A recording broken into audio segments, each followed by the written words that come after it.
প্রথমত আমি আমার ব্যক্তিগত জায়গা থেকে সাধুবাদ জানাই এবং কংগ্রেচুলেশনস। বাংলাদেশে আমরাও চাই আরও বেশ কিছু শক্তিশালী রাজনৈতিক দলের আবির্ভাব ঘটুক, কারণ স্বাধীনতার পরবর্তী ৫৩ বছর বাংলাদেশকে এই মেয়াদ টু ওই মেয়াদ, তারপর জোট বেঁধে বিভিন্নভাবে এই দেশটাকে শাসন করেছে। হাতে গোনা প্রধান দল হিসেবে আমরা 4টা দলকে দেখতে পাচ্ছি। প্রধান 4টা দল যারা জোট বাঁধেন, যেমন আওয়ামী লীগের সাথে হচ্ছে জাতীয় পার্টি, আবার বিএনপির সাথে জামাত ইসলাম। তবে সেগুলোর মধ্যে কিন্তু ভাঙন ধরে গেছে। এর বাহিরে ছোটখাটো কিছু দল যাদেরকে আমরা বলি ধরেন পরজীবী দল। পরজীবী দল এই কারণে বললাম যে একটা বড় গাছকে আঁকড়ে ধরে তারা কিন্তু সবাই আপনার এই মুহূর্তে রাজনীতির মাঠে জীবিত আছে। তো পরজীবী দলদের তকমা থেকে এবার বের হয়ে এসে মূল দল হিসেবে কিন্তু জামাত, তারা তাদের অবস্থান প্রকাশ করছে। ভিপি নূর, তারাও তাদের অবস্থান প্রকাশ করছে। তবে এই সকল দলের বাহিরে নতুন আরও একটা রাজনৈতিক দল আত্মপ্রকাশ করতে যাচ্ছে, যেটা কেউ কেউ বলছে যে এটা কিংস পার্টি, আবার কেউ কেউ বলছেন যে না ভাই, এই পার্টিটারই বাংলাদেশের মানুষ চায়।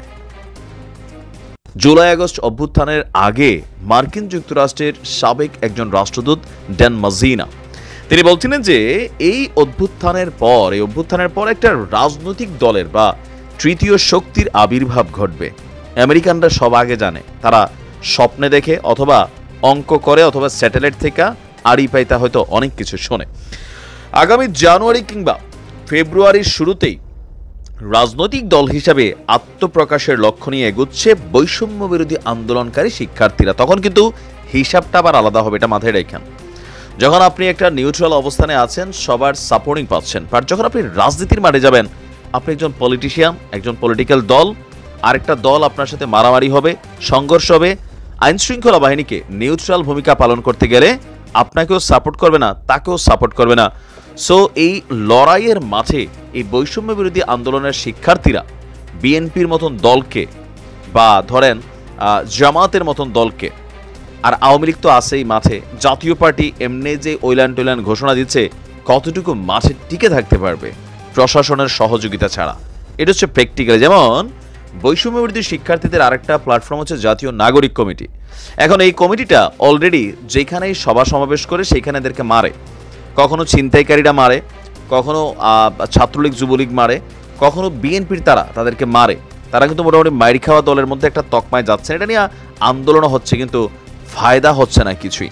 তবে এই সকল প্রতিকূলতাকে মাথায় রেখে শিক্ষার্থীরা ভাবছে যে না, এই যে নতুন বাংলাদেশ বা স্বাধীনতা ভার্সন 2.0, সেখান থেকে একটা নতুন শুরুয়াত আমাদের হাত দিয়ে করতে হবে।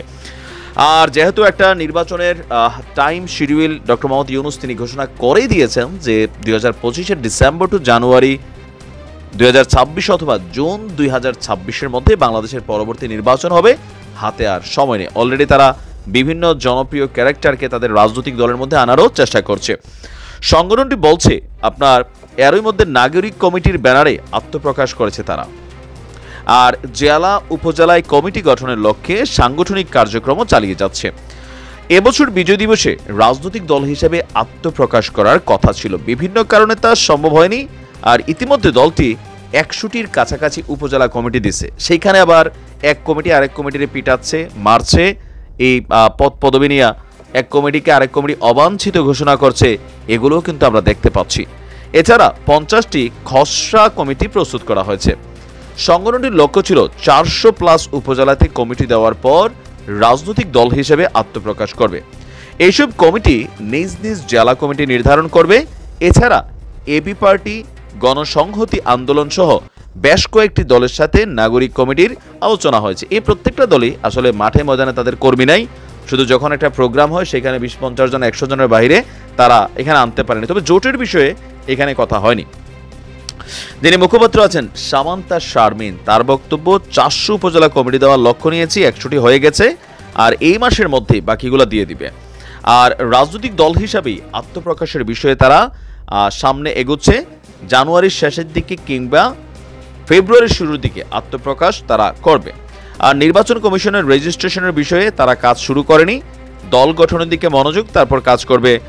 আর গতকালকে তারা এই তথ্য জানিয়েছেন। এখন আমরা অবশ্য ওয়েলকাম করি, আমরা চাই এখানে মাঠে ময়দানে শক্তিশালী আরও কিছু রাজনৈতিক দলের আবির্ভাব ঘটুক, যেখানে মানুষের কথা বলা হবে, যেখানে জনগণের কথা বলা হবে। এখন বাকিরা কি বলে না? বলে। জনগণ বেঁচে সবাই খায়, ক্ষমতায় যাওয়ার পর সেই জনগণের ঘাড়ের মধ্যেই চাপ দিয়া ধইরা চুষা আমাদের ধরেন কিডনি, রক্ত, তারপর যা আছে চুষা খাওয়ার মতন আর কি, সব কিছুই তারা খেয়ে ফেলে, রাষ্ট্রটারে চুষা ফেলে। তারপরে একটা ভঙ্গুর রাষ্ট্রে আমাদের অবস্থানটা কিন্তু তারা প্রমাণ করেছে। বাট আমরা চাই এগুলোর মধ্য থেকে বের হয়ে বাংলাদেশ আগামীর পথে প্রকৃত রাজনীতিবিদ তারা তৈরি হোক, এর পাশাপাশি দেশটা উন্নত হোক। চুরি, চোট্টামি, গুন্ডামি, দখলবাজি, চাঁদাবাজি, তারপরে যে নানান কিছু, পুলিশকে কন্ট্রোলিং, এই বিষয়গুলো থেকে আমরা আসলে বের হয়ে আসতে চাচ্ছি। দেখা যাক কি করতে পারে এই নতুন দলটি। ভালো থাকুন। আসসালামু আলাইকুম।